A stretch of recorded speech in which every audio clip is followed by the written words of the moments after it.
The person standing over my father's grave, at 3 in the morning, knew my name.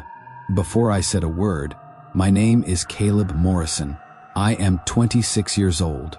I live in Harlan County, Kentucky, a small rural community tucked into the eastern edge of the state where everybody knows everybody. And the nearest city is a 2-hour drive on a good day.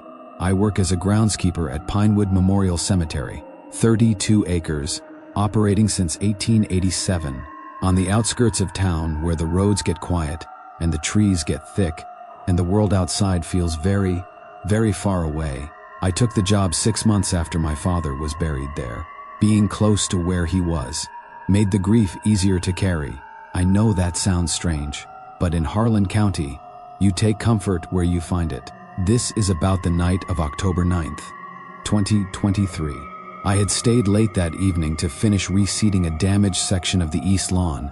By 9:30, I had loaded my equipment back into the maintenance shed and started my final perimeter walk. Same route, same order, every single shift.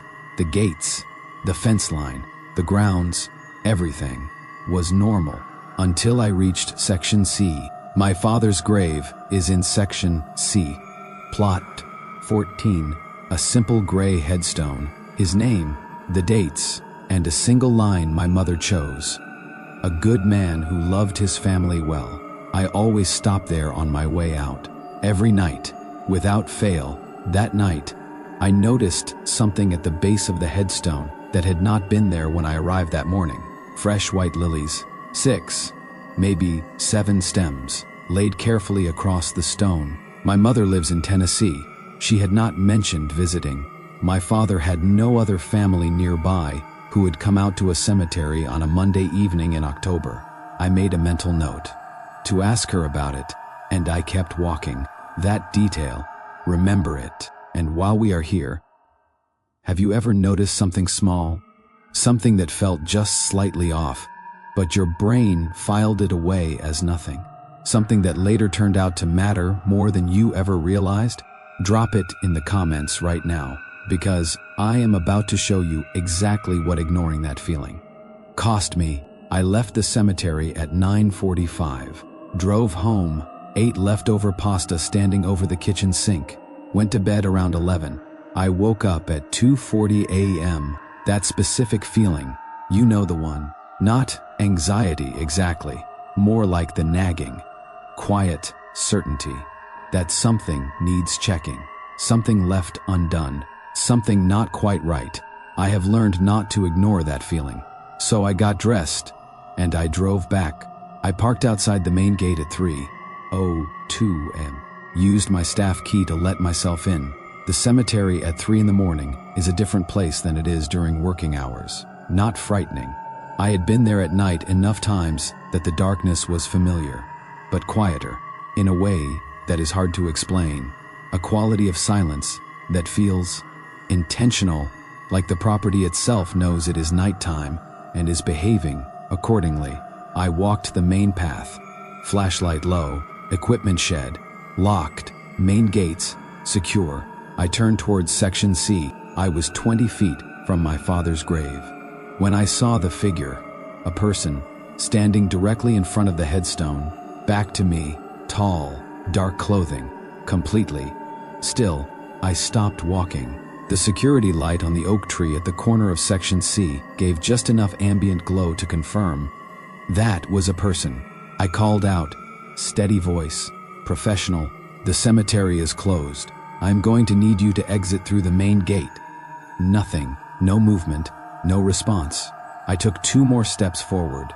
"Sir, the cemetery is closed to visitors." The figure turned around, slowly. A man, late 40s, lean face, dark eyes, a beard that had not been maintained in a while, heavy canvas jacket, dark work pants. He looked at me with an expression I could not read, not startled, not guilty, not any of the things a person looks like when they have been caught somewhere they should not be. He looked like he had been expecting me. Then he said, "You must be Caleb." I did not answer. A stranger, my father's grave, 3 in the morning, and he already knew my name, not as a question, not with any surprise, just a flat, calm statement of recognition, like he was confirming something he already knew. I asked him how he knew who I was. He said he had known my father, that they had worked together a long time ago, that he was passing through Harlan County and wanted to pay his respects. Plausible. My father had worked many jobs in many places before he settled in Kentucky. There were people from his past I had never met. I told him I would escort him out. He nodded. Cooperative. Calm. He fell into step beside me as I turned back toward the main path. That is when I saw what he was holding in his right hand. A photograph. Old, slightly worn at the edges.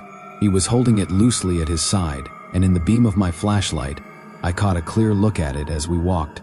It was a photograph of me, not me as an adult, me as a child, 8, maybe 9 years old, standing in a backyard I did not recognize. Squinting into the sun, I stopped walking. I need to pause here for a second because I want to ask you something. At this point, dark cemetery, 3 in the morning, stranger who already knows your name, holding a childhood photograph of you that you have never seen before. What would you have done? Drop A in the comments if you would have stayed to get answers. Drop A if you would have already been running, because what I did next is something I am still not entirely sure was the right call. I stayed. I asked him where he got the photograph. He looked down at it, like he had forgotten he was holding it. Then he looked back at me. He said my father had given it to him, years ago, that they had been close. I asked him his name. Ray, he said. Just Ray. No last name.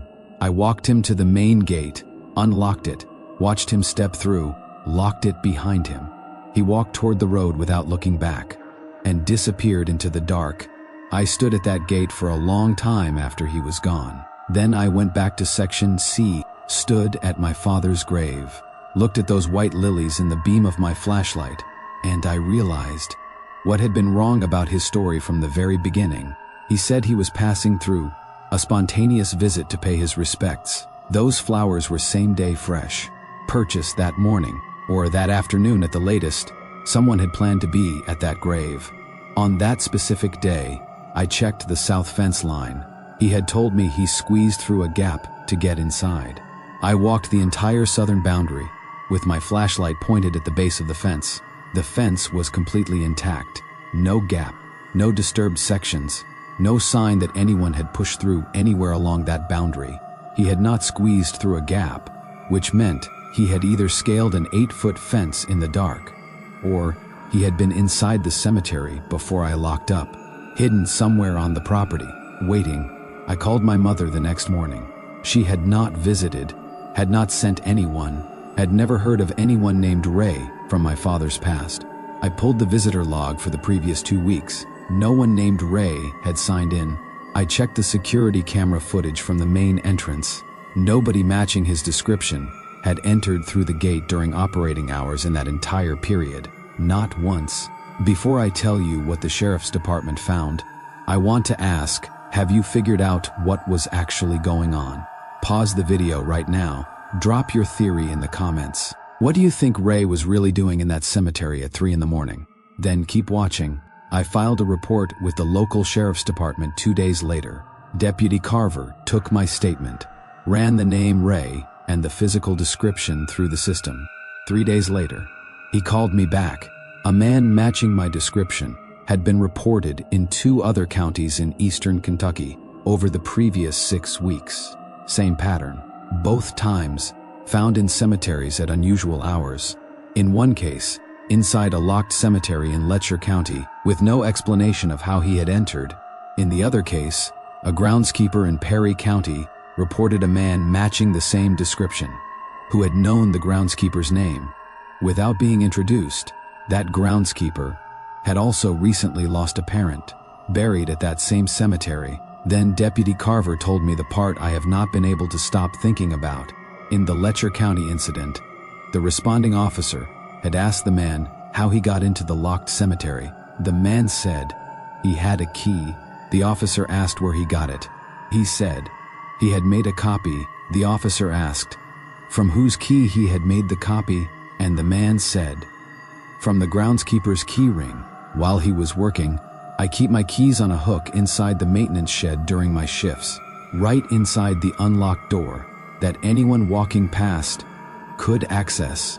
In under 10 seconds, Ray has never been formally identified, no charges, no arrest.